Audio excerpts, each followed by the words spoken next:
Class 12 का ये एक टॉपिक है आपका रिप्रोडक्टिव हेल्थ, ठीक ना। पहले के एनसीईआरटी में ये नहीं मेंशन था इस टॉपिक के बारे में। नया जो एनसीईआरटी आया है उसमें ये टॉपिक को डाला गया है। काफ़ी सोच समझ के टॉपिक को डाला गया है क्योंकि काफ़ी महत्वपूर्ण टॉपिक है। एग्जाम के दृष्टिकोण से भी उतना ही महत्वपूर्ण है और आपके डेली लाइफ के लिए भी उतना ही महत्वपूर्ण है, ठीक। तो इस टॉपिक के बारे में हम लोग पढ़ेंगे। सबसे पहले हम बता दें कि आपको इस टॉपिक के साथ साथ हम पूरी तरह से एनसीईआरटी बेस्ड हम पढ़ाएंगे आपको ये टॉपिक। उसके बाद जो आपका 10+2 का जो बिहार बोर्ड का है, बोर्ड का जो 12th का, ये पूरा हम प्रीवियस ईयर का क्वेश्चन बैंक भी हम कराएंगे, ठीक है ना। जो भी क्वेश्चन पूछा हुआ है वो भी हम करवाएंगे। साथ ही साथ आपको इसमें नीट का भी क्वेश्चन हमने डाल दिया है कुछ, और कुछ इसमें मॉडल क्वेश्चन की भी हम चर्चा करेंगे, ठीक ना। इन सब चीज़ों की चर्चा करेंगे। तो आइए हम लोग एक बार देखें कि इस टॉपिक में पढ़ना क्या है। देखिए, पहला पॉइंट है आपका रिप्रोडक्टिव हेल्थ। रिप्रोडक्टिव हेल्थ है क्या, ठीक ना। रिप्रोडक्टिव हेल्थ के बारे में पढ़ना है। प्रजनन स्वास्थ्य की परिभाषा पहले दिया गया है, ठीक। प्रजनन स्वास्थ्य क्या है इसके बारे में पढ़ेंगे। दूसरा है पॉपुलेशन के बारे में। भारत की आबादी का तुलना विश्व की आबादी से किया गया है। किस रफ्तार से हमारे देश की आबादी बढ़ रही है इसके बारे में चर्चा है। उसके बाद इस पॉपुलेशन के एक्सप्लोजन से, जनसंख्या के विस्फोटक स्थिति से क्या संकट पैदा हुई है, और उसके बाद इसका निराकरण क्या है, कैसे इस प्रॉब्लम को हम लोग सॉल्व करेंगे, ठीक।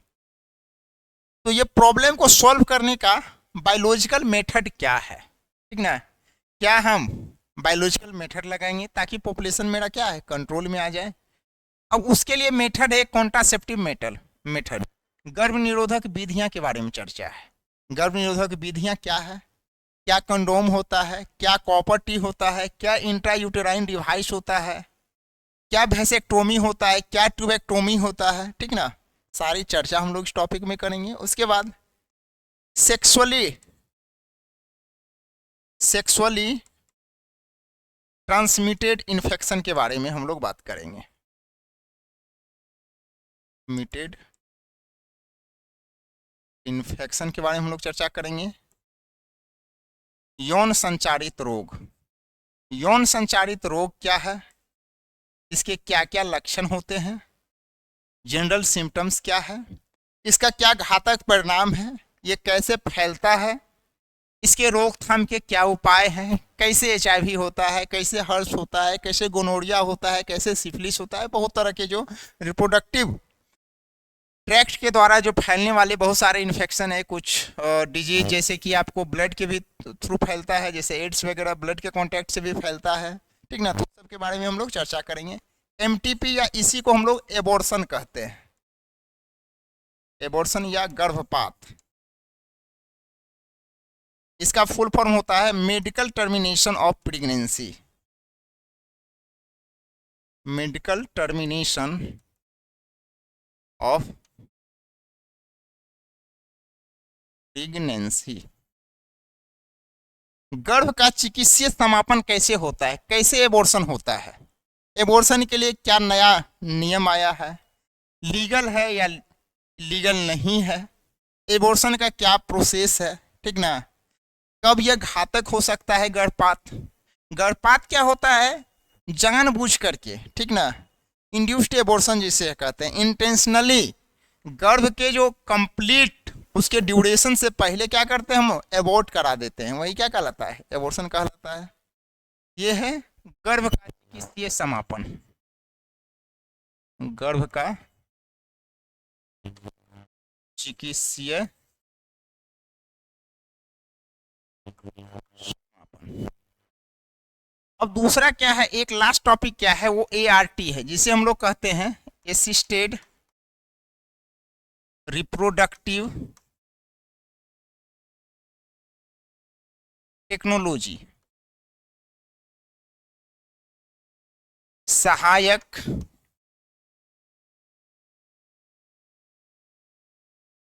प्रजनन तकनीकी।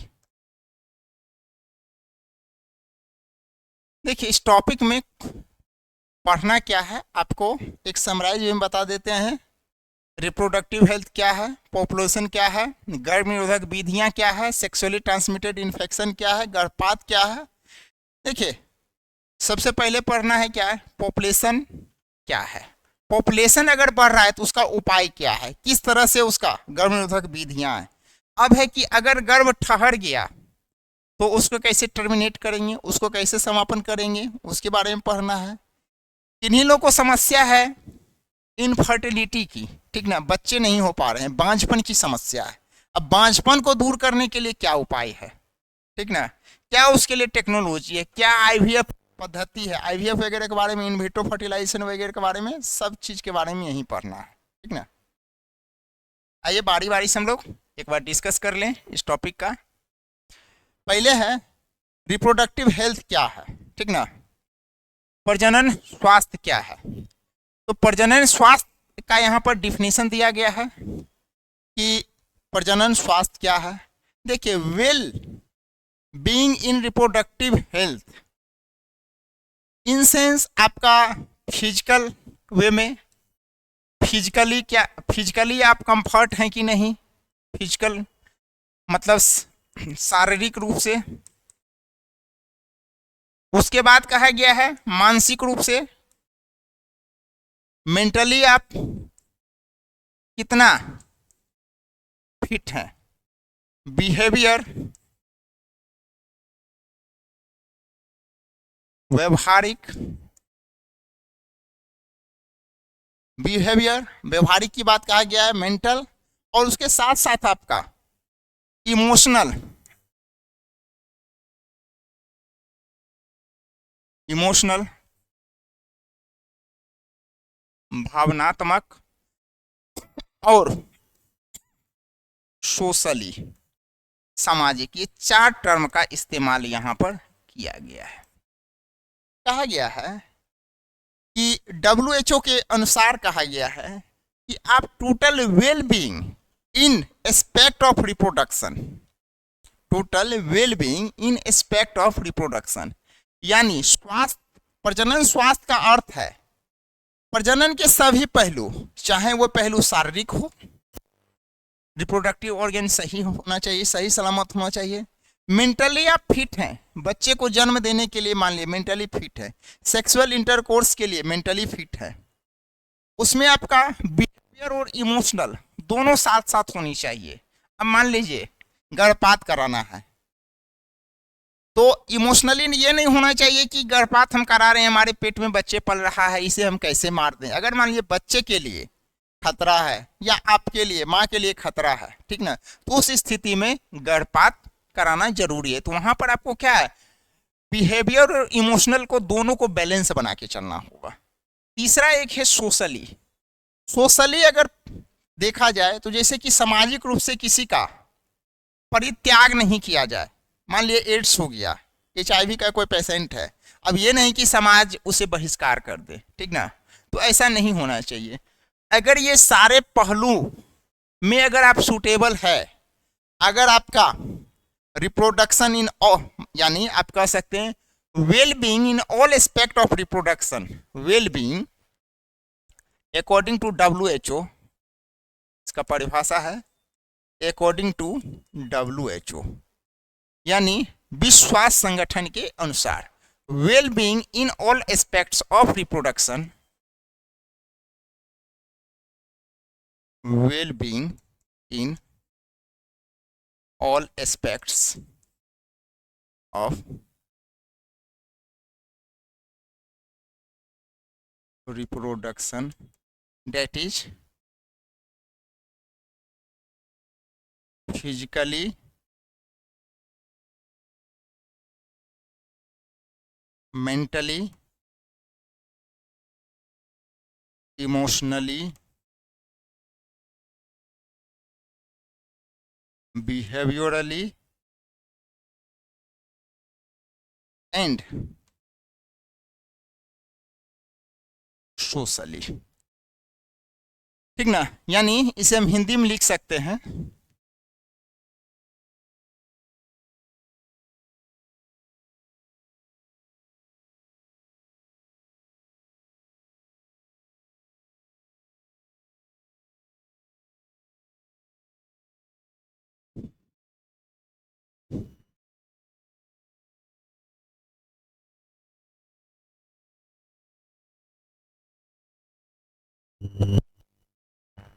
इसे हिंदी में इस तरह से लिख सकते हैं कि विश्व स्वास्थ्य संगठन के अनुसार प्रजनन स्वास्थ्य का अर्थ है, यानी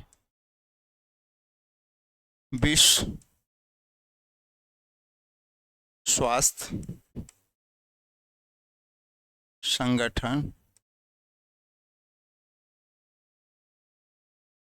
के अनुसार प्रजनन स्वास्थ्य का अर्थ है।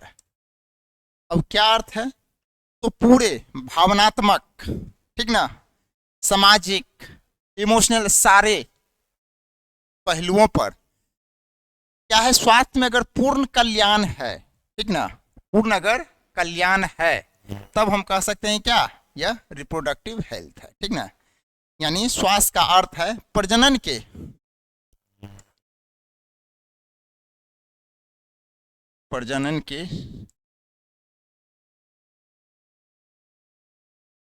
सभी पहलू, जैसे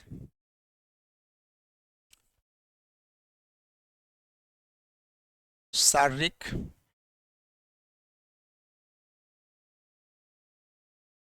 मानसिक, भावनात्मक,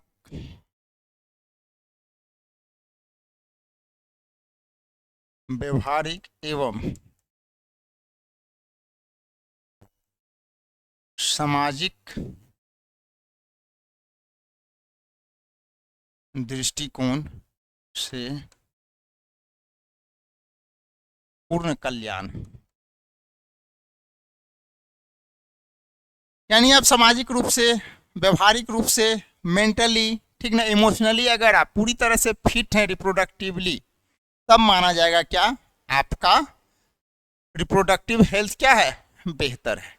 अगर इसमें से किसी भी पहलू में अगर आपकी कमी आ रही है तो आपको वेल फिटेड नहीं माना जाएगा। ठीक ना, तो ये एक स्टैंडर्ड डिफिनीशन है रिप्रोडक्टिव हेल्थ का।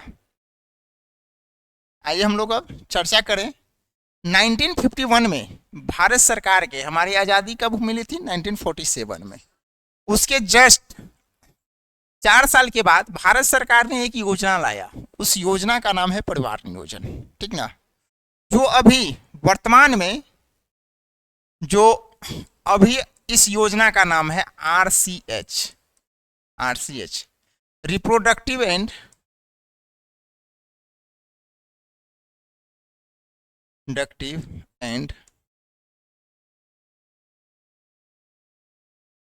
Child health care program, reproductive and child health care program इसका नाम है। ठीक ना, अब है इस RCH का, कभी कभी इसका फुल फॉर्म ही पूछ देता है। ठीक ना, इसमें है कि रिप्रोडक्टिव, प्रजनन एवं बच्चों के स्वास्थ्य का देखभाल एवं बाल स्वास्थ्य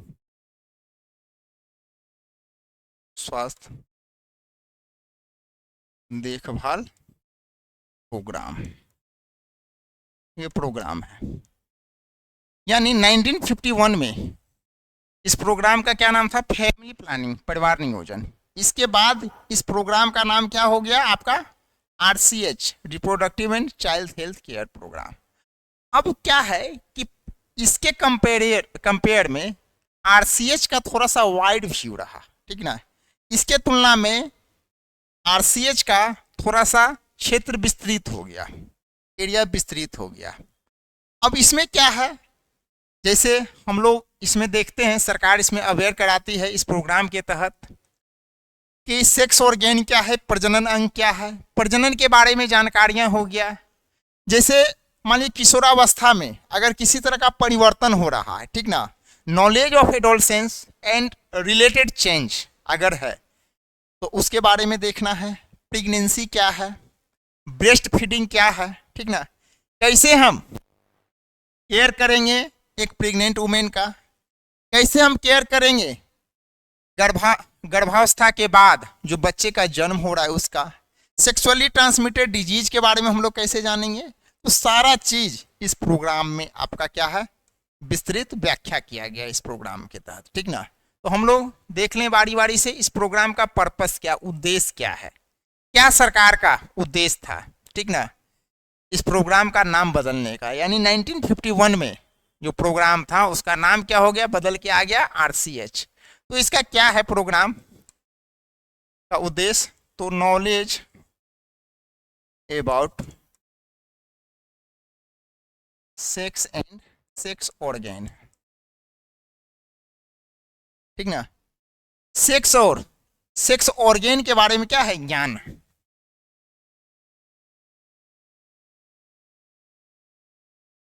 एवं एवं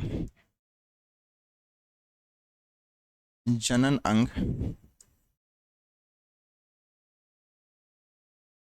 के बारे में ज्ञान। दूसरा है किशोरावस्था, एडोलसेंस क्या है, किशोरावस्था क्या है, किशोरावस्था क्या है, चेंजेस ड्यूरिंग एडोलसेंस,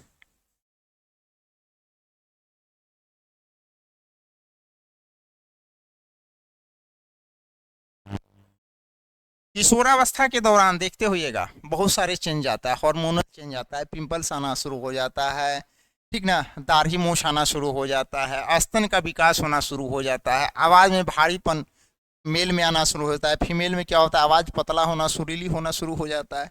ये सब चीज़ें हैं किशोरावस्था के दौरान जो भी अगर परिवर्तन हो रहा है उसके बारे में हम लोग समझेंगे। उसके बाद प्रेगनेंसी के बारे में हम लोग समझेंगे, प्रेगनेंसी क्या होता है, ठीक ना, इसके बारे में हम लोग समझेंगे।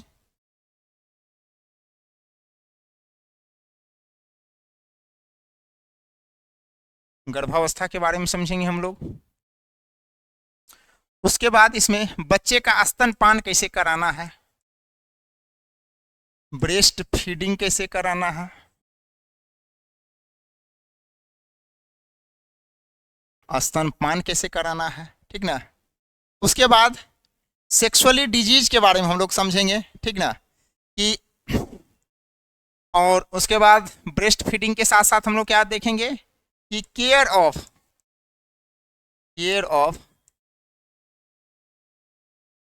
प्रेग्नेंट वुमेन,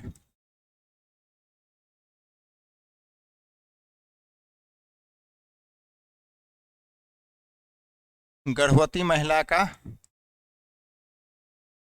देखभाल कैसे है, सारा का सारा चीज प्रोग्राम में है, ठीक ना। उसके बाद आपका जो सेक्सुअली ट्रांसमिटेड डिजीज है, सेक्सुअली ट्रांसमिटेड डिजीज एसटीडी के बारे में, सेक्सुअली ट्रांसमिटेड डिजीज क्या होता है, यौन संचारित रोग, यौन संचारित रोग के बारे में पढ़ेंगे। इसी में हम लोग पढ़ेंगे मेंस्ट्रुअल साइकिल क्या होता है,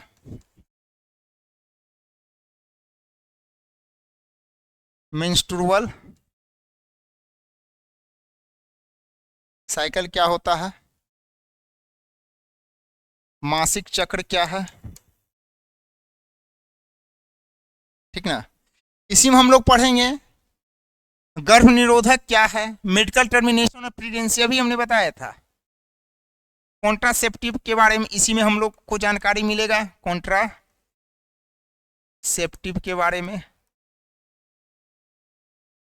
गर्भ निरोधक के बारे में, इसी में हमें एबॉर्शन के बारे में जानकारी मिलेगा, मेडिकल टर्मिनेशन ऑफ प्रेगनेंसी के बारे में, इसी में हमें मिलेगा असिस्टेड रिप्रोडक्टिव टेक्नोलॉजी के बारे में, ART के बारे में, सब पर अभी बारी बारी से हमें पढ़ना है, ठीक ना। इसके अलावा भी अगर देखा जाए तो इसमें बहुत चीज़ें हैं जो हम लोग टॉपिक के अंदर पढ़ेंगे, ठीक ना। आखिर वो कौन से टेक्नोलॉजी है, ठीक ना, वो सारे चीज़ के बारे में यहाँ पर पढ़ना है। काफ़ी ये अच्छा टॉपिक है, ART असिस्टेड रिप्रोडक्टिव टेक्नोलॉजी, ठीक है। MTP medical termination of pregnancy या एबॉर्शन, गर्भपात, गर्भपात के क्या नियम है, कब खतरा हो सकता है गर्भपात में, कब खतरा से बाहर है, ठीक ना।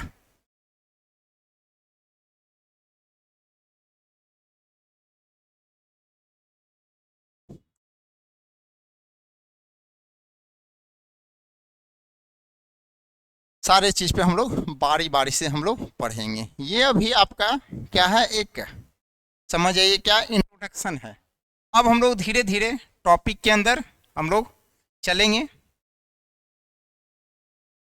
चलिए क्वेश्चन है थोड़ा, family planning program was initiated in, कब ये स्टार्ट हुआ था, क्या था आपका 1951 में, ठीक। उसके बाद है RCH स्टैंड फॉर, देखिए RCH का फुल फॉर्म पूछ दिया है, ठीक है।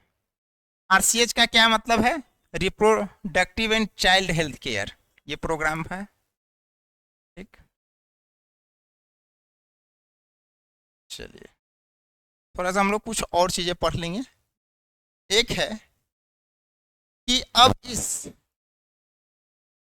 पॉपुलेशन को लेकर के या फिर रिप्रोडक्टिव हेल्थ को लेकर के क्या क्या वर्क होनी चाहिए, क्या क्या काम होनी चाहिए, क्या क्या वो वर्क होनी चाहिए, वो कार्य क्या क्या है, ताकि हम रिप्रोडक्टिव हेल्थ के प्रति क्या हो, जागरूक हो। इसके लेकर के क्या है कि सबसे पहले अवेयरनेस होनी चाहिए, अवेयरनेस होनी चाहिए, ठीक ना, जागरूकता होनी चाहिए। वो जागरूकता बच्चों में होनी चाहिए, वो जागरूकता माता पिता में भी होनी चाहिए, वो जागरूकता शिक्षकों में भी होनी चाहिए। और ये जागरूकता फैलाने का तरीका क्या है, इसका वे क्या है, इसका तरीका क्या है जागरूकता फैलाने का। इसका तरीका है, देखते हुएगा टीवी पे ऐड आता है, ठीक ना, ऐड के माध्यम से हम दो हमारे दो ये सब स्लोगन आता है, ठीक ना। तो इसका तरीका है वे क्या है, ऑडियो वीडियो, ऑडियो विजुअल के माध्यम से। इसमें क्या है दूसरा, न्यूज़पेपर के माध्यम से, ठीक ना, प्रिंट मीडिया का सहारा हम लोग ले सकते हैं, प्रिंट मीडिया का सहारा हम लोग ले सकते हैं।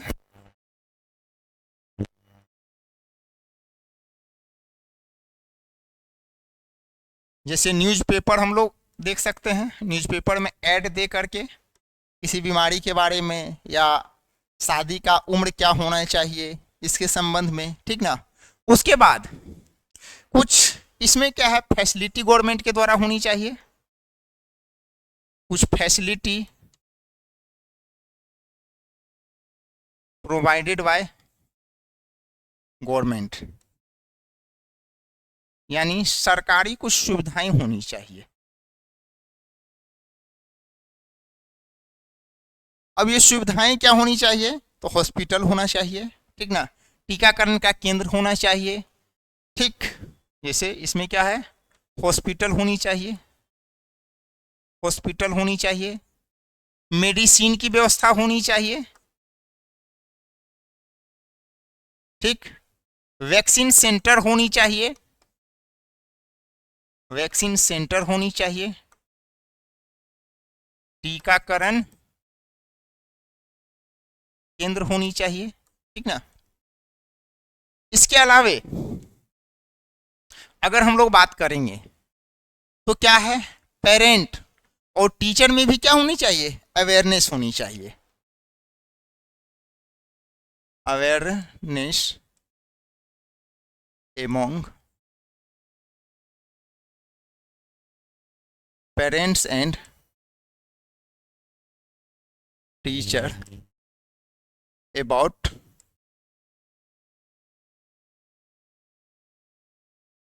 Reproductive health. शिक्षक एवं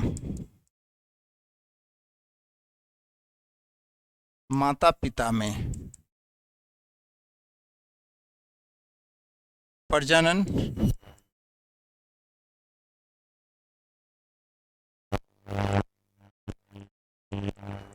स्वास्थ्य के प्रति क्या होनी चाहिए, जागरूकता होनी चाहिए। जैसे स्कूल में पढ़ाया जाता है गुड टच क्या है, बैड टच क्या है, ठीक ना, यानी सेक्स एजुकेशन होनी चाहिए,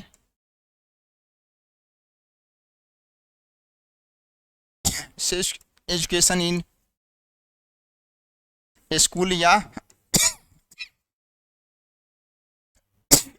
यानी सेक्स शिक्षा होनी चाहिए स्कूल कॉलेज में। उसके बाद क्या है कि ये सब तो एक बेसिक बातें हो गई, ठीक ना, ये सब चीज़ें होनी चाहिए। अब क्या है, कुछ काम है जो एक एडोलसेंस एज में, ठीक ना, एक किशोर को किस तरह से कुछ जागरूकता होनी चाहिए उसके बारे में हम लोग देख लेते हैं। यानी अवेयरनेस एमोंग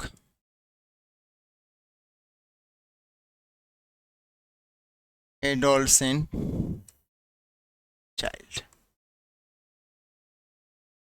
यानी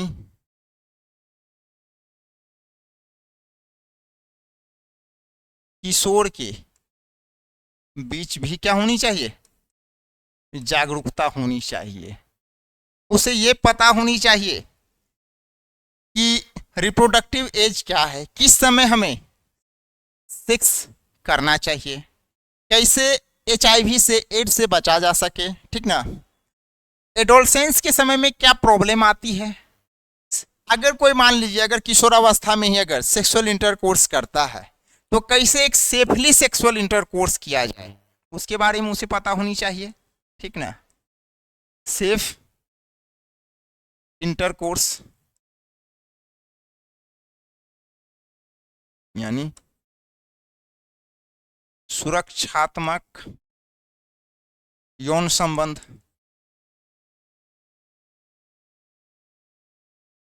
नॉलेज अबाउट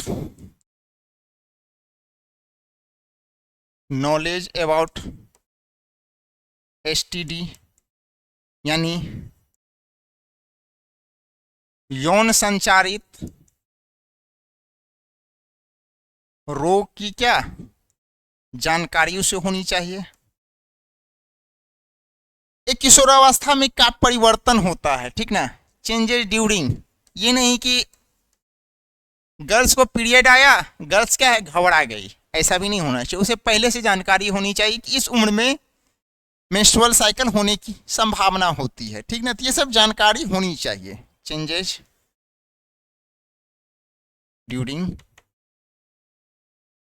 एडोलसेंस, किशोरावस्था के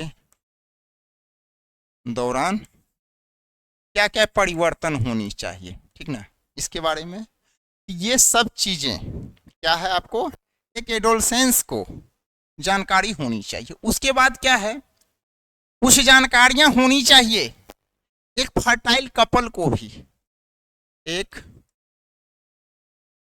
फर्टाइल कपल को भी होनी चाहिए जो एक शादीशुदा, ठीक ना, एक मैरिजेबल एज का है पर्सन, ठीक ना, फर्टाइल कपल और एक मैरिजेबल एज का है। अगर मान लीजिए कि जनन जो सक्षम व्यक्ति है या जनन सक्षम या विवाह योग्य मैरिजेबल एज पीपल, योग व्यक्ति अगर है, उसे क्या क्या चीज का नॉलेज होनी चाहिए, क्या क्या उसे ज्ञान होनी चाहिए, इसके बारे में हमें देखना है। उसे होनी चाहिए कि शादी अगर हम कर लिए तो मान लीजिए कि कॉन्ट्रासेप्टिव मेथड क्या हम उपाय करें, गर्भ निरोधक का क्या मेरे पास विकल्प होनी चाहिए। अगर प्रेगनेंसी हो गया, प्रेगनेंसी के दौरान महिला को किस तरह से देखभाल करें, प्रेगनेंसी के बाद बच्चे का जब जन्म हो गया है तो माँ का कैसे देखभाल करें, बच्चे का कैसे देखभाल करें, ब्रेस्ट फीडिंग कैसे करें, और पुरुष और महिला में एक इक्वलिटी भी होनी चाहिए, ठीक ना, ऐसा नहीं कि भेदभाव हो। ये सब चीज़ के बारे में भी जानकारी होनी चाहिए, यानी बर्थ कंट्रोल मेथड के बारे में उसे पता होनी चाहिए, ठीक ना, यानी जन्म नियंत्रण उपाय क्या है, ठीक ना, ये होनी चाहिए। उसके बाद एक प्रेगनेंसी की जानकारी होनी चाहिए, एक गर्भावस्था की जानकारी होना चाहिए, गर्भावस्था की जानकारी होनी चाहिए, नॉलेज पोस्टनेटल केयर के बारे में, postnatal care of women and child होनी चाहिए, यानी प्रसव उपरांत माँ व बच्चों का देखभाल कैसा हो, ये सब चीज के बारे में जानकारी होनी चाहिए। अगर जन्म ले लिया है बच्चा तो ब्रेस्ट फीडिंग कैसी हो, ब्रेस्ट फीडिंग कैसी हो, ठीक ना, यानी दूध पान किस तरह से होना चाहिए। कभी कभी क्या होता है, कोई बच्चा 7 मंथ पे ही जन्म ले लेता है, ठीक ना, तो उसे कहा जाता है कंगारू फीडिंग, ठीक ना, क्या है, बच्चे को माँ क्या करती है, सीने से चिपकाए रखती है, ठीक ना, तो उसे कंगारू फीडिंग कहते हैं। तो ये सब जानकारियां होनी चाहिए, ठीक ना, तब जाकर के क्या है कि एक कंप्लीट आप रिप्रोडक्टिव हेल्थ को क्या है अटेन कर सकते हैं। अब क्या है, इसमें समाज को भी क्या है, एक सोसाइटी को भी रिस्पॉन्सिबिलिटी होती है, ठीक ना, कि सोसाइटी में भी कि रिस्पॉन्सिबिलिटी तय होनी चाहिए, समाज की भी रिस्पॉन्सिबिलिटी तय होनी चाहिए, किसी तरह का बच्चियों के साथ शोषण ना हो, कोई सेक्स रिलेटेड क्राइम ना हो। अगर पॉपुलेशन अगर बढ़ रहा है, अगर मान लीजिए एक रिस्पॉन्सिबिलिटी होनी चाहिए सोसाइटी की, रिस्पॉन्सिबिलिटी ऑफ सोसाइटी, एडोलसेंस की रिस्पॉन्सिबिलिटी आपने देख लिया, पेरेंट्स का आपने देख लिया, ठीक ना, माँ पिता का क्या रिस्पॉन्सिबिलिटी होनी चाहिए, एक शिक्षक का क्या रिस्पॉन्सिबिलिटी होनी चाहिए। अब है एक समाज की, जिस सोसाइटी में आप रह रहे हैं वो सामाजिक जिम्मेदारियां क्या होनी चाहिए, जिम्मेदारियां क्या होनी चाहिए, सामाजिक जिम्मेदारियां भी होनी चाहिए कि पॉपुलेशन कंट्रोल के बारे में, पॉपुलेशन एक्सप्लोजन का परिणाम उसे पता होनी चाहिए। ऐसा नहीं बच्चे पर बच्चा पैदा कर रहे हैं, समाज सोचे ही नहीं, ठीक ना, समाज का हर व्यक्ति सोचे कि ज़्यादा बच्चा पैदा होने से क्या होगा, मिनरल्स की कमी होगी, स्वास्थ्य सेवाओं की कमी होगी, ठीक ना, रोड पे क्या है, जाम लग जाएगा, ठीक ना, एग्रीकल्चर लैंड घट रहा है, जनसंख्या बढ़ रहा है, लेकिन क्या है, जमीन ज्यों का त्यों पड़ा हुआ है। ये सब होनी चाहिए जानकारी, ठीक ना, और इसका पॉपुलेशन एक्सप्लोजन का रिजल्ट और इसका ऑप्शन भी उससे पता होनी चाहिए, ठीक ना, जनसंख्या नियंत्रण परिणाम व उपाय, ऐसा नहीं सिर्फ परिणाम पता हो, उपाय भी उसे पता होनी चाहिए, ठीक ना। जिस सोसाइटी में आप रह रहे हैं, जिस समाज में रह रहे हैं, ठीक ना, वहां पे क्या है, सेक्स एब्यूज ना हो। सेक्स एब्यूज को लेकर के आपको, ठीक ना, यौन शोषण नहीं हो किसी बच्चियों के साथ, किसी बच्चे के साथ, किसी तरह का सेक्स क्राइम ना होना चाहिए। सेक्स क्राइम नहीं होनी चाहिए, यौन अपराध की भी घटनाएं नहीं होनी चाहिए। तब माना जाएगा आपका समाज क्या है, रिप्रोडक्टिवली क्या है, हेल्दी है। ये सब अगर प्रॉब्लम अगर नहीं है उस समाज में, उस सोसाइटी में, आसपास सराउंडिंग में, तो क्या है, पूरी तरह से रिप्रोडक्टिवली क्या है, हेल्दी सोसाइटी माना जाएगा। नहीं तो फिर क्या है, उस सोसाइटी को बहुत घृणित दृष्टि से देखा जाता है। ये हर एक जिम्मेदार नागरिक का कर्तव्य बनता है कि उसके आसपास किसी तरह का अगर घटनाएं हो रहा है, किसी बच्चियों के साथ अगर यौन शोषण हो रहा है, किसी महिला के साथ अगर उत्पीड़न हो रहा है, तो इसका क्या है, इसका शिकायत उच्च स्तरीय पदाधिकारी को करे, ठीक ना। जो बाल सुधार सोसाइटी, जो सरकार के द्वारा समिति बनी हुई है, उसे दे, ठीक ना। महिलाओं के प्रति घरेलू हिंसा अगर हो रही है तो उसकी जानकारी समाज के किसी सभ्य व्यक्ति के द्वारा दिया जाना चाहिए। तब जाकर के आप समाज आपका क्या है, एक स्वस्थ रहेगा। रिप्रोडक्टिवली क्या है, एक स्वस्थ समाज का निर्माण हो पाएगा, ठीक ना। अब है थोड़ा सा, इससे पहले एक चीज और थोड़ा हम लोग देख लें कि अगर मान लीजिए आपका सोसाइटी, आपका समाज, आपके देश को अगर इसके प्रति अगर मान लीजिए कि इस प्लान को जो अभी हमने देखा, जो रूपरेखा तय किया गया, इस रूपरेखा को तय करने के लिए क्या क्या रिक्वायरमेंट है, क्या क्या रिक्वायरमेंट है, क्या क्या आवश्यकताएं होनी चाहिए,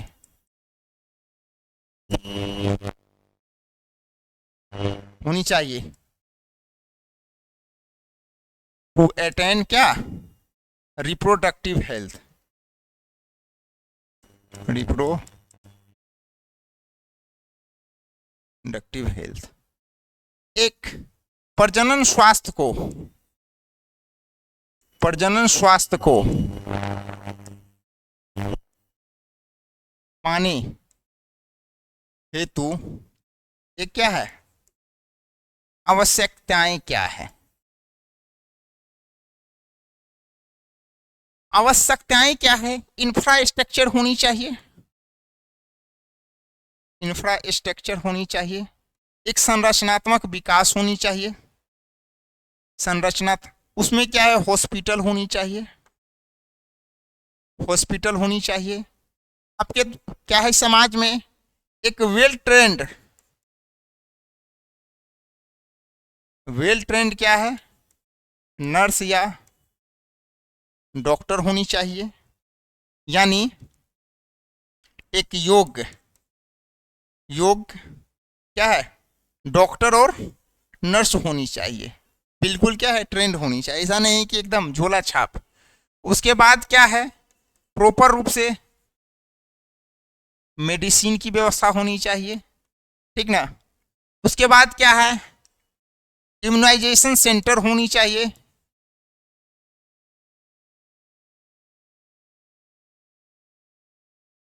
टीकाकरण केंद्र होनी चाहिए।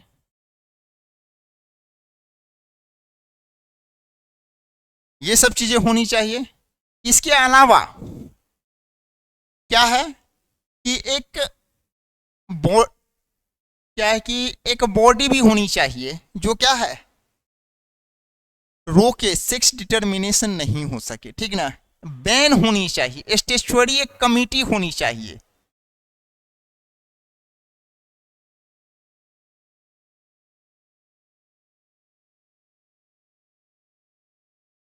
और क्या, और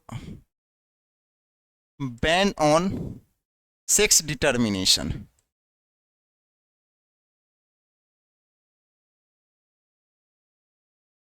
यानी एक संस्था होनी चाहिए, संस्था जो क्या है,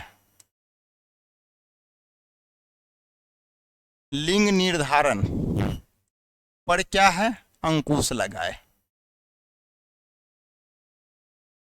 एक ऐसी अस्थाई समिति होनी चाहिए, ठीक है, जो सरकार क्या करे, सरकार के द्वारा उसका क्या है, प्रॉपर मॉनिटर किया जा सके, ठीक ना। अगर अल्ट्रासाउंड सेंटर का लाइसेंस दिया जा रहा है तो पूरा चेक होनी चाहिए, बीच बीच में क्या है वहां पे छापेमारी होनी चाहिए, बैन होनी चाहिए क्या, एमनियोसेंटेसिस, आगे हम पढ़ेंगे, बैन ऑफ एमनियोसेंटेसिस। एमनियोसेंटेसिस पे बैन होनी चाहिए, इस पर रुकावट होनी चाहिए, ठीक ना। ऐसा नहीं कि धड़ल्ले से एमनियोसेंटेसिस हो रहा है, हालांकि ये अब होता नहीं है, ठीक ना।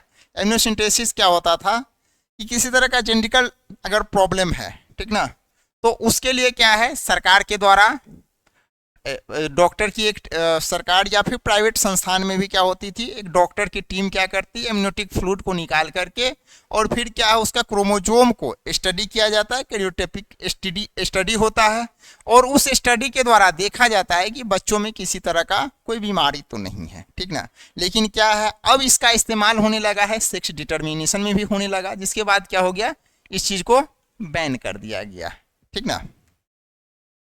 चलिए अब आगे हम लोग देखते हैं कि आगे क्या है, कुछ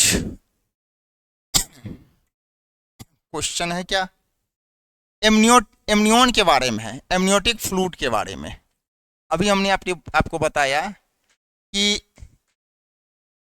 एमनियोसिंथेसिस क्या है, एमनियोसिंथेसिस क्या है, और वो एमनियोसिंथेसिस के द्वारा किस तरह का जांच किया जाता है, ठीक ना।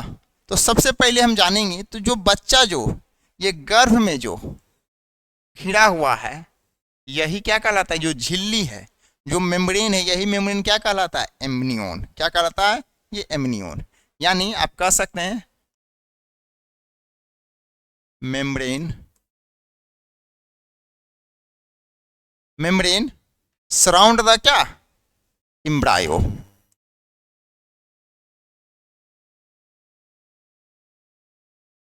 ऐसी झिल्ली जो भ्रूण को क्या है,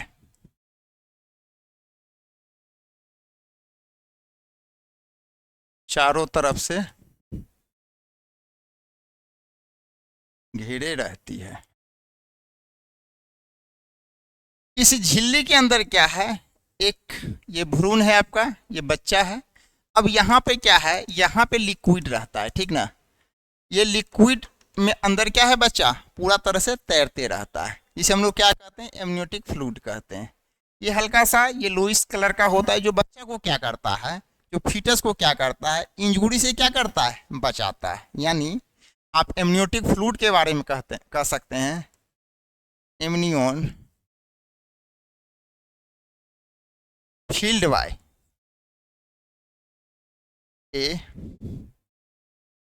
फ्लूइड is called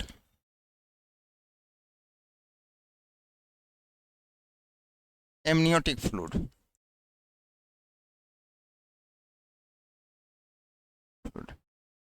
यानी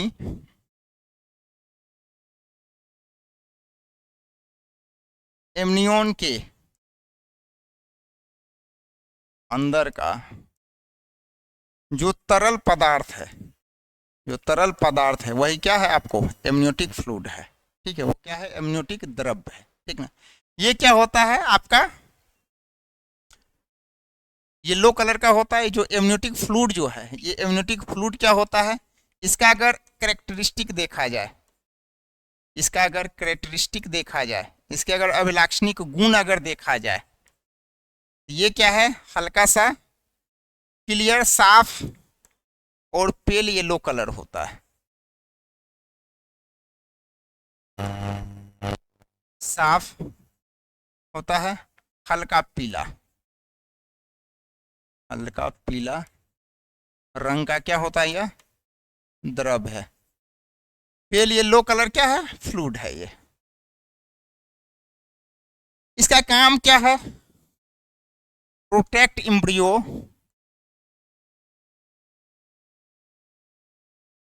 एम्ब्रियो फ्रॉम क्या, इंजूरी। किसी तरह का आघात अगर है भ्रूण को, अगर हो रहा है, ठीक ना, बाहर से, क्या ये बचाता है। भ्रूण को क्या करता है, भ्रूण को क्या करता है, आघात से बचाता है। आघात से क्या करता है, यह द्रव क्या करता है, बचाता है। माँ के गर्भ में क्या है, एक गर्भ में क्या है कि द्रव में बच्चा तैर रहा है, ठीक ना। उस द्रव को क्या कहते हैं हम लोग, एमनियोटिक फ्लूइड।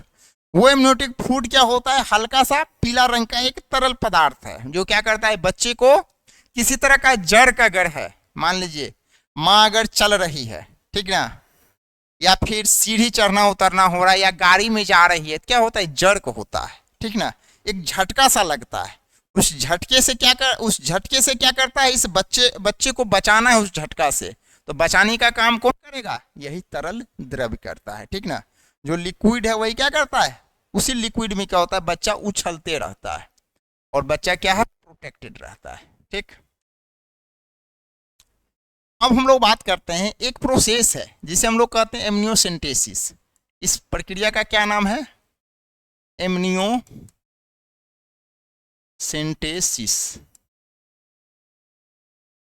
देखिए ये प्रक्रिया, इस पर काफी ज्यादा क्वेश्चन भी आया है। इस प्रक्रिया में होता क्या है, इस प्रक्रिया में माँ के गर्भ में जो, मान लीजिए कि अगर ये भ्रूण है, अगर कोई भ्रूण है, अगर मान लीजिए माँ के गर्भ में है, ये मान लीजिए कि आपका क्या है, इसमें आपको एक एम्ब्रायो है, ठीक ना, इसमें एक एम्ब्रियो है, भ्रूण है। तो ये भ्रूण के आसपास जो ये तरल है, जिसे हम लोग क्या कहें, एमनियोटिक फ्लूइड कहें, ठीक ना, एमनियोटिक द्रव। इसे क्या किया जाता है, इंजेक्शन के मदद से, ठीक ना, इंजेक्शन के मदद से, ठीक ना, इस तरल को क्या किया जाता है, निकाल लिया जाता है।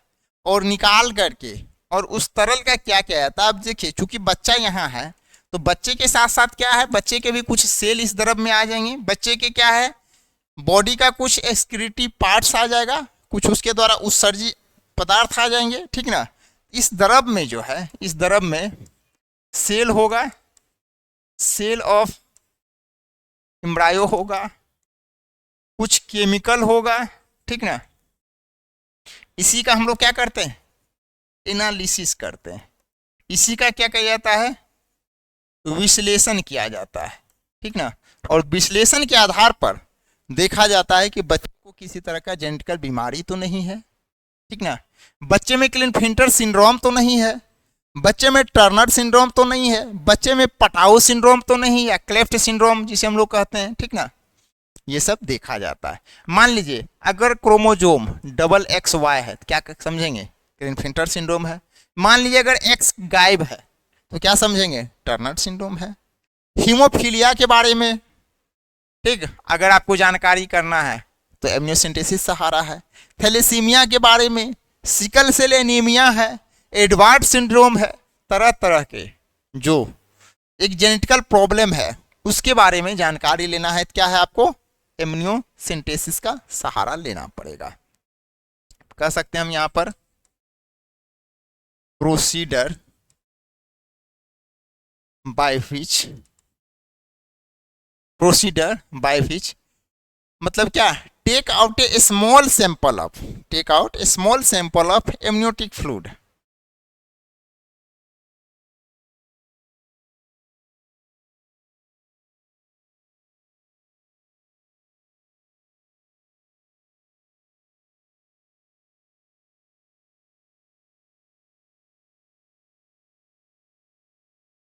और डिटर्मिनेशन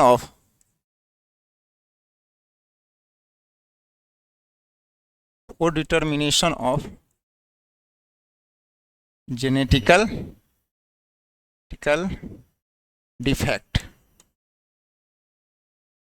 यानी ऐसा तरीका, ठीक ना, ऐसा प्रोसीडर, जिस प्रोसीडर के द्वारा क्या करते हैं हम लोग कि एमनियोटिक फ्लूइड को लेकर के और ऐसा तरीका जिसके द्वारा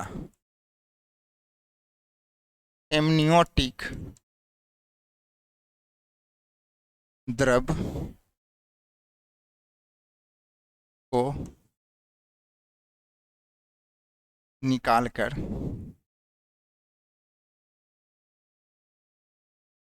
आनुवंशिकी विकार का पता लगाया जाता है। वो तरीका क्या कहलाता है आपको? एमनियोसिंथेसिस। इसमें क्या किया जाता है? क्रोमोजोम का इस तरह से हम लोग क्या करते हैं? स्टडी कर लेते हैं, ठीक ना, जिसे हम लोग क्या कहते हैं? कैरियोटिपिक स्टडी। आगे जेनेटिक्स में इसके बारे में पढ़ना है, सारे डिजीज के बारे में जेनेटिक्स में काफी मतलब कि डिटेल में पढ़ना है। ये क्या है आपको याद रखिएगा, 16 से 22 वीक के बाद अगर किया जाए तो ये क्या होता है? काफी ज्यादा खतरनाक होता है। Female foeticide. अब देखिए इसका क्या है, एक बात और बताते हैं। इसमें तो पहले हमको जानकारी हो जाता है क्या, जो जेनेटिकल क्या क्या बीमारी है, जेनेटिकल डिसऑर्डर। जेनेटिकल डिसऑर्डर से देखिए, अगर केमिकली अगर देखा जाए, केमिकली फ्लूइड जो है, केमिकली फ्लूइड से हम एक अध्ययन कर लेंगे। एक अध्ययन क्या है, हम क्रोमोजोम से कर लेंगे, ठीक ना, कैरियोटाइप करके। केमिकली अगर फ्लूइड का अगर इससे स्टडी कीजिएगा तो आपको यहां से सिकल सेल एनीमिया के बारे में पता चल जाएगा, जिसमें क्या होता है, हंसवा के आकार का क्या होता है, आरबीसी का शेप हो जाता है।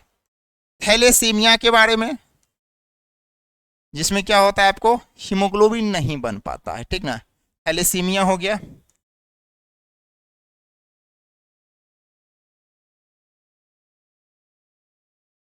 उसके बाद मान लीजिए आपको हीमोफीलिया हो गया। हीमोफीलिया हो गया, इसमें क्या है, ब्लड का क्या है, क्लोटिंग नहीं हो पाता है, कट गया तो क्या है, ब्लड जमेगा ही नहीं। मस्कुलर डिस्ट्रोफी, बहुत तरह का चीजें हैं, ठीक ना। इसमें क्या है आपको इसके बारे में डिटेल में आगे पढ़ना है। क्लीन फिल्टर सिंड्रोम है, मान लीजिए XXY अगर हो गया, क्या है, क्लीन फिल्टर सिंड्रोम है। टर्नर सिंड्रोम है, मान लीजिए एक X गायब है, टर्नर सिंड्रोम। तो ये सब चीज हमको इसमें क्या है, स्टडी करने को मिल जाता है। लेकिन अब क्या है, इसका मिसयूज क्या होने लगा, इसका मिसयूज क्या होने लगा, कि इसका जो मिसयूज होने लगा वो सेक्स डिटर्मिनेशन में होने लगा। लिंग निर्धारण होने लगा, इससे लिंग निर्धारण होना शुरू हो गया। अब लिंग निर्धारण होना शुरू हो गया, उसमें क्या है, एक्स क्रोमोजोम देखा जाता है। जो देखिए एक्स क्रोमोजोम से अगर एक हटा दिया जाएगा तो उसे हम लोग क्या कहते हैं, बार बॉडी कहते हैं। क्या कहते हैं हम लोग, बार बॉडी।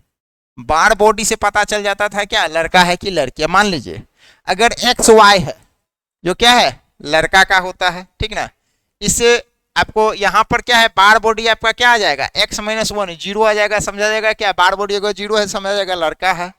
अगर मान लीजिए यहां पर बार बॉडी क्या हो जाएगा, 2-1 यानी 1, अगर बार बॉडी 1 आएगा तो समझा जाएगा क्या, लड़की है। इस तरह से क्या है कि बार बॉडी से स्टडी करके सेक्स डिटर्मिनेशन भी पता किया जाता था। इस पर काफी अच्छा क्वेश्चन भी आया है। देखिए, एमनियोसिंटोसिस इन्वॉल्व द एनालिसिस ऑफ 2022 के बिहार बोर्ड के एग्जाम में आया था, क्या है, एमनियोटिक फ्लूइड का अध्ययन हम लोग करते हैं।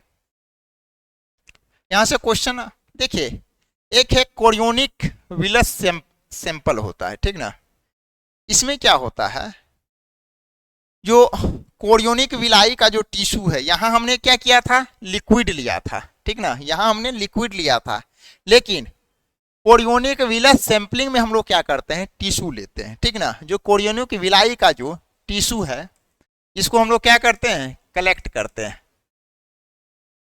कलेक्शन ऑफ कोरियोनिक विलाय टिश्यू, यानी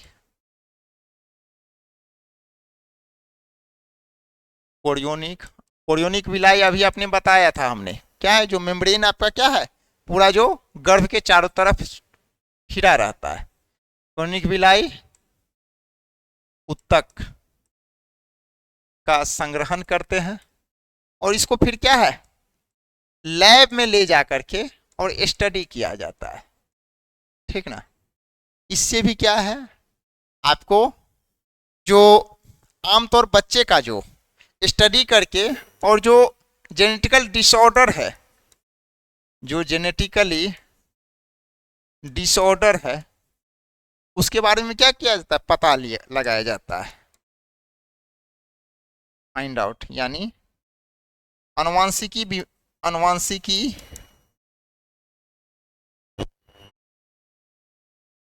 विकार का क्या है, पता लगाया जाता है।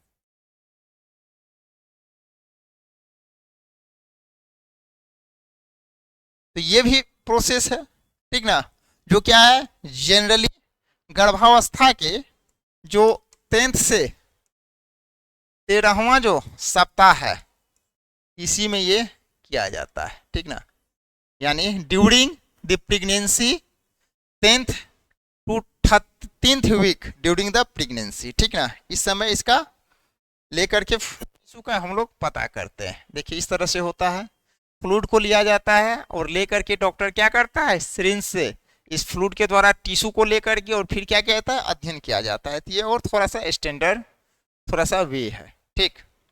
अब देखिए, अब अगर देखा जाए, अब हालांकि डॉक्टर के पास जाने के बाद प्रेगनेंसी में एक एंटी स्कैन का टेस्ट होता है, ठीक ना, एंटी स्कैन, ये टेस्ट भी डॉक्टर करवाता है।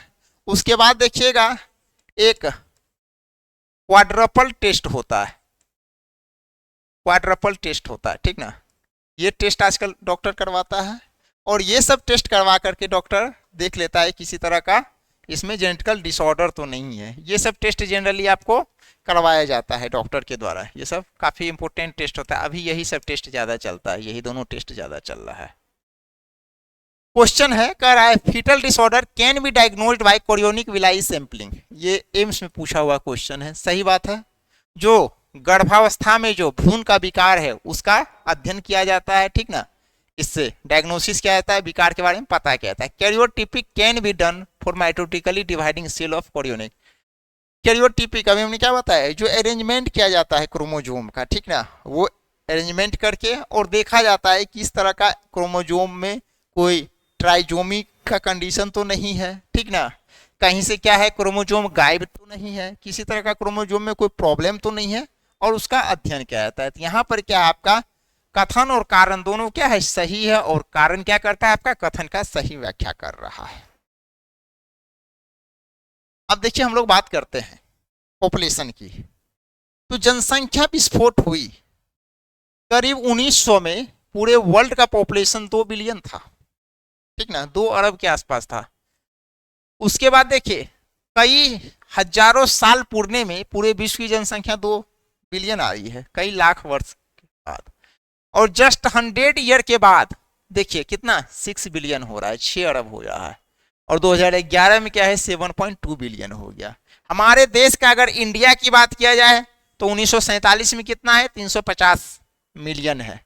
अब देखिए 2000 में कितना हो गया, 1 बिलियन, और सीधे 2011 में क्या है 1.2 बिलियन हो गया। तो इस हिसाब से क्या है, आपका जनसंख्या क्या है, बढ़ रही है, ठीक ना। तो अगर देखा जाए तो जो आपका 2011 का जो सेंसस है, जो 2011 का जो सेंसस है, जो आपका जनसंख्या का जनगणना का रिपोर्ट है, जनगणना रिपोर्ट,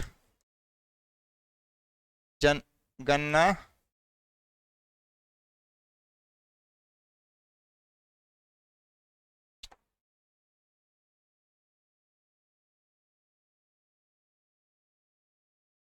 जनगणना का जो रिपोर्ट है आपका 2011 का, उसके अनुसार से देखा गया कि दुनिया का हर 6ठा व्यक्ति क्या है, आपका इंडियन है, यानी every 6 person in world is क्या है, इंडियन।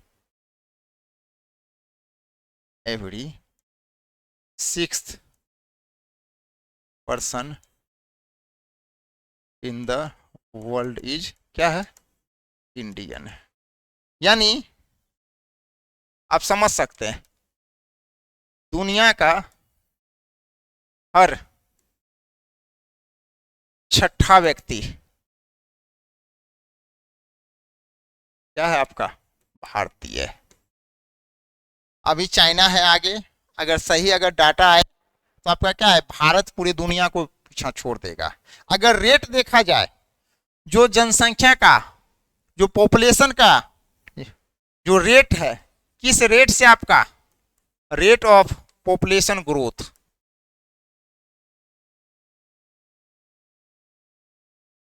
जनसंख्या वृद्धि दर,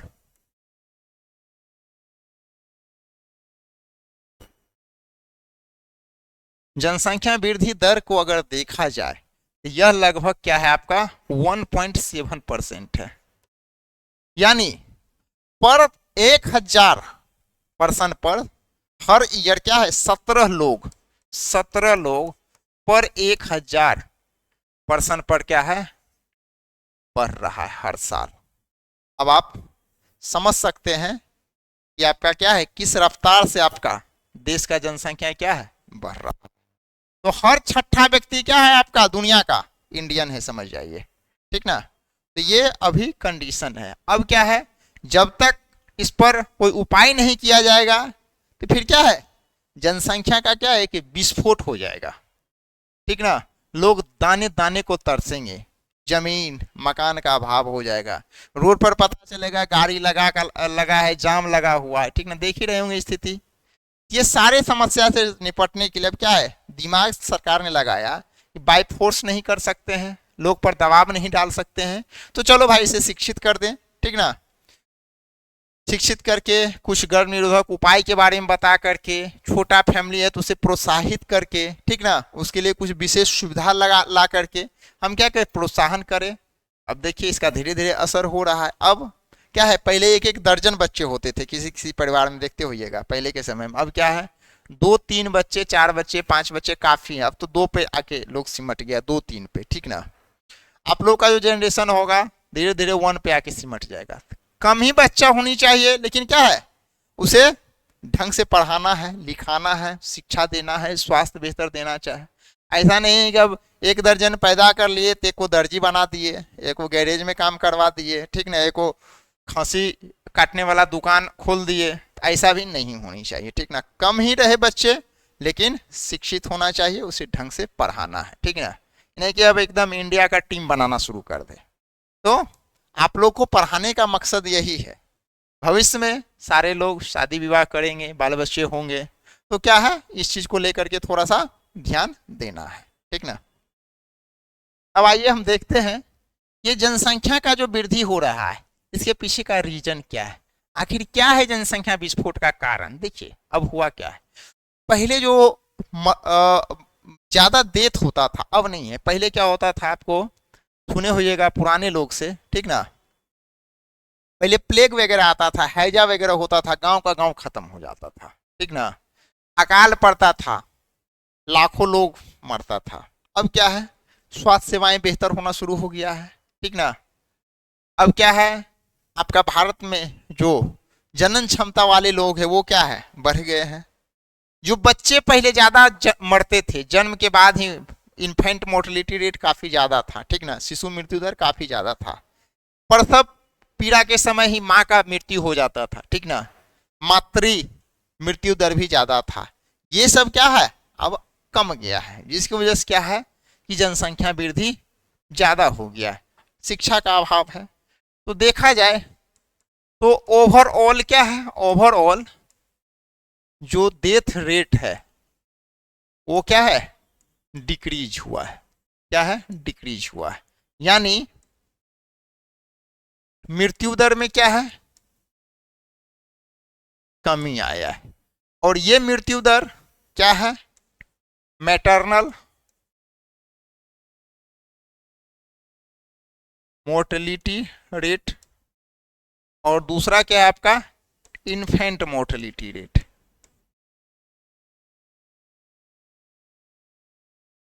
80 रेट, यानी मातृ मृत्यु दर में क्या है, कमी आया है। उसके बाद क्या है आपका,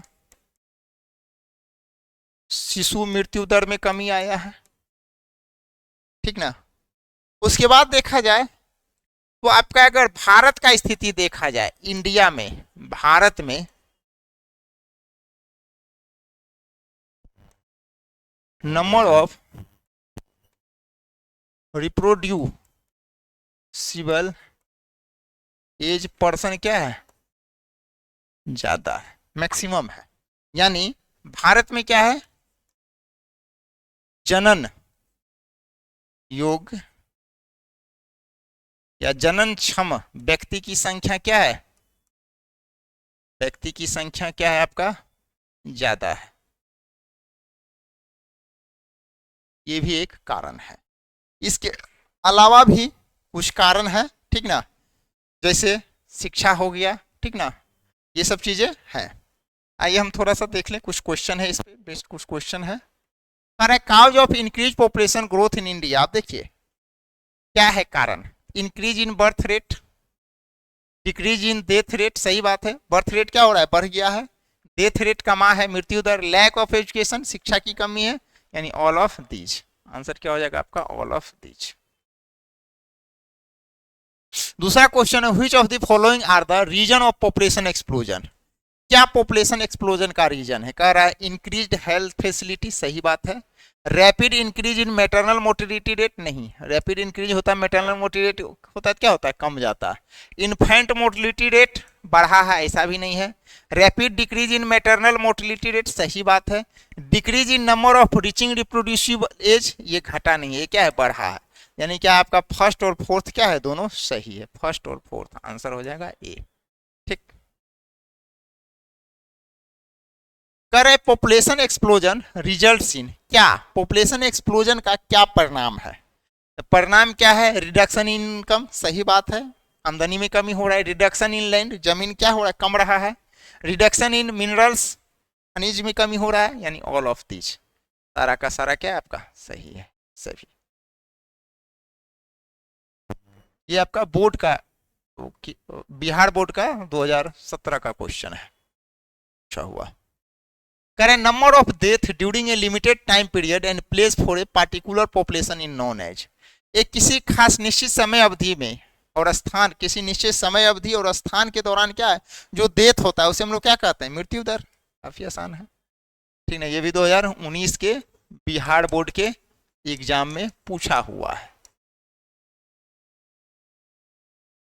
अब इसका प्रिवेंशन क्या है, क्या इसका निवारण है, क्या इसी तरह से जनसंख्या को बढ़ते देना चाहिए, नहीं, ठीक ना। इसके लेकर क्या है, सरकार ने कुछ नियम कायदा बनाया, ठीक ना, कुछ कानून बनाया, बनाया, ठीक ना, क्या है, कुछ अधिनियम बनाया, ठीक ना। सरकार इंसेंटिव देती है, इंसेंटिव फॉर स्मॉल फैमिली, यानी छोटे परिवार को प्रोत्साहन देती है। जैसे अगर कहा जाएगा किसी का एक बच्चा है, ठीक ना, उसे सीबीएसई स्कूल में क्या है, एजुकेशन फ्री होना चाहिए, ये क्या है, सरकार के द्वारा क्या है, एक फैसिलिटी हुआ है, इंसेंटिव हो गया। उसके बाद क्या है, आपको शिक्षा में बढ़ावा देना होगा, सेक्स एजुकेशन लाना होगा, आपको बताना होगा जनसंख्या वृद्धि का क्या परिणाम है, ठीक ना। एक मैरिजेबल एज होना चाहिए, ठीक ना, सरकार के द्वारा लड़का और लड़की का क्या है, मैरिजेबल एज होना चाहिए और वो कम नहीं होना चाहिए, एज ऑफ गर्ल्स कितना 18 और बॉय के लिए क्या होना चाहिए 21, इससे कम उम्र में विवाह नहीं होनी चाहिए, जो क्या है बाल विवाह कहलाता है, ठीक ना, ये सब चीज नहीं होनी चाहिए। उसके बाद आपको क्या है, एडवर्टाइजमेंट आपको देना होगा, एडवर्टाइजमेंट यानी विज्ञापन देना होगा, पेपर के द्वारा विज्ञापन के माध्यम से आप लोगों को बताइए कि छोटा परिवार खुशहाल परिवार, हम दो, हमारे दो, जैसे हम दो, हमारे दो का नारा क्या है? ये सब दीवार पे पूरा लिखा होना चाहिए, टीवी पे ऐड होना चाहिए, न्यूज़पेपर में छपा होना चाहिए, ठीक ना। अगर आप एनसीईआरटी का बुक पढ़ रहे हैं तो उसके कवर पेज पर होना चाहिए। तो ये सब प्रोत्साहन क्या है? जनसंख्या वृद्धि को क्या करेगा? रोकेगा। अब क्या है? एक बेहतर स्वास्थ्य का क्या है? संकेत तभी आपको समाज में आएगा जब ये सब चीजें क्या है? ढंग से होगा। इसके लेकर के क्या है आपको, चलिए इसके लेकर के क्या इसका इंडिकेशन है? किस इंडिकेशन से आप समझ सकते हैं, ठीक ना, कि हमारा प्रजनन स्वास्थ्य क्या है? बेहतर हो रहा है। एक इंडिकेशन होना चाहिए, इंडिकेशन फॉर क्या? Better reproductive health. क्या इंडिकेशन होना चाहिए? एक बेहतर प्रजनन स्वास्थ्य का क्या संकेत होना चाहिए, ठीक ना। तो संकेत का ही यही है कि आपको क्या है? छोटा परिवार होना चाहिए। जो मैटरनल मोर्टिलिटी रेट है कि वो क्या होना चाहिए? अभी हमने डिस्कस किया है सब चीज, ये कम होना चाहिए। इन्फेंट मोर्टिलिटी रेट क्या होना चाहिए? कम होना चाहिए। शिक्षा पर आपको बढ़ावा होना चाहिए, ठीक ना। पोस्ट नेटल केयर होना चाहिए। आपको क्या है? डिटेक्शन ऑफ एसटीडी होना चाहिए, ठीक ना। क्या है कि आप जो यौन संबंधित रोग है, यौन रोग का क्या है? समय पर क्या है? समय पर आपको यौन रोग का पता होना चाहिए, ठीक ना। उसके अलावा, ठीक ना, क्या है कि एक मेडिकल फैसिलिटी भी क्या है? आपको बढ़ा होना चाहिए। मेडिकल फैसिलिटी, जो चिकित्सीय सुविधाएं हैं, जो चिकित्सीय सुविधाएं हैं, ये भी क्या होना चाहिए? बेहतर होनी चाहिए। ये सब संकेत है आपका, ठीक ना। एक बेहतर इंडिकेशन है, ठीक ना। स्मॉल फैमिली होना चाहिए, छोटा परिवार होना चाहिए, ये सब चीजें होनी चाहिए। तब जाकर क्या है? एक बेहतर स्वास्थ्य हम लोग समझेंगे। आगे है आपका कंट्रासेप्टिव मेथड्स। अब क्या है? इस जनसंख्या को रोकने के लिए क्या क्या उपाय होना चाहिए? आखिर किस तरह का प्राकृतिक विधि है, किस तरह का केमिकल विधि है, किस तरह से बैरियर विधि है, कंडोम का कब इस्तेमाल किया जाना चाहिए, अनवांटेड 72 आईपीएल्स का कब इस्तेमाल किया जाना चाहिए, गर्भ निरोधक गोलियां आता है, माला डी कब खाना चाहिए, माला एन कब खाना चाहिए, इंट्रायूटेराइन डिवाइस कब लगानी चाहिए, बच्चे के बीच जब गैप हो तो उस समय इंट्रायूटेराइन डिवाइस की जरूरत पड़ती है। दूसरा है सर्जिकल मेथड होनी चाहिए, वेसेक्टोमी हो, ट्यूबेक्टोमी है, बंध्याकरण जिसे कहते हैं। अब बच्चे नहीं चाहिए, टर्मिनेशन, ठीक ना। मान लिए कि अब नहीं है, मुझे स्टेलाइजेशन मेथड है, ठीक ना, जिसे कहते हैं। ये सब क्या है? एक मेथड है जिसके द्वारा बच्चे नहीं चाहिए, इसके बारे में हम लोग को पता करना है।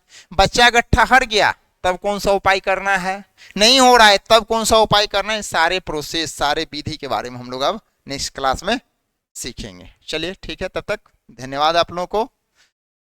आशा करते हैं सेशन काफ़ी एंजॉय किए होंगे। क्वेश्चन आप देखिएगा, इस टॉपिक से रिलेटेड कोई भी क्वेश्चन होगा आपका, मुझे नहीं लगता है कि छूटेगा। एनसीईआरटी पढ़ लीजिएगा, ठीक ना। जो भी प्रीवियस ईयर क्वेश्चन हमें दिखा, हमने करवाया है। हालांकि काफ़ी कम क्वेश्चन करवाए, हम क्वेश्चन काफ़ी ज़्यादा करवाते हैं, ठीक ना। हर स्टेप पे आपको क्वेश्चन का दर्शन होते जाएगा, इसलिए करके निश्चिंत रहे। मेरे क्लास में क्वेश्चन काफ़ी ज़्यादा संख्या में रहेगा, ठीक ना। मिलते हैं हम लोग नेक्स्ट सेशन, काफ़ी और शानदार सेशन है, ठीक ना। ये तो इंट्रोडक्टरी सेशन था इस चैप्टर का। आगे वाला जो सेशन है कल वाला, वो काफ़ी आपको बेहतर लगेगा। चलिए ठीक है, फिर मिलते हैं कल हम लोग।